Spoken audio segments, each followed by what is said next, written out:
the reality is, I'm an idiot.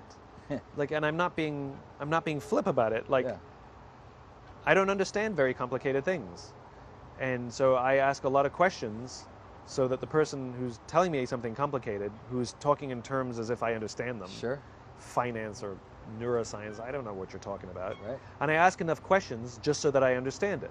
So is what you're saying this? No, that's not what I'm saying. Well, what are you? So, I mean, I'll give you a perfect example. So, a long time ago, I had a client. They were a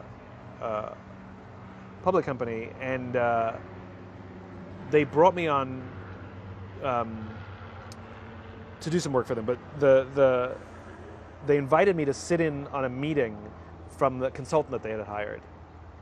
And so all the C-level executives and me, and this consultant was giving a presentation about something or other. This is junior marketing. This is when I had my little marketing company, and all the C-level executives sitting there nodding and taking notes on the PowerPoint that they had printed up in front of them, and I had it as well, and I didn't understand a frickin' word of it. Right? I was like looking around, like and so I'd raise my hand and say, I'm really, really sorry. I know I'm the only person in this room without an MBA, but this doesn't make sense. Like, you say A plus B equals C, but based on your logic, A plus B equals D. Can you just say it again, please? I'm really sorry to slow the meeting down, everybody. You know, and you could see the consultant getting frustrated with me and would try and explain it again. I said, I'm so sorry. And one by one, all the C-level executives said, yeah, I don't understand it either. Now, if the idiot hadn't spoken up and said, I don't understand, they all would have nodded their heads for fear of looking stupid because they didn't understand.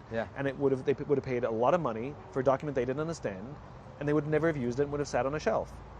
And it's because I'm okay being the idiot. Like, that's why I'm not being flip. I'm okay everybody in the room going, oh, because I have to ask questions until I understand it. But the reality is once I can get to the point where I understand it, I can get it so simple that I understand it, and I can say it in simple terms. That means other people understand it too. So there's a lot of value being the idiot.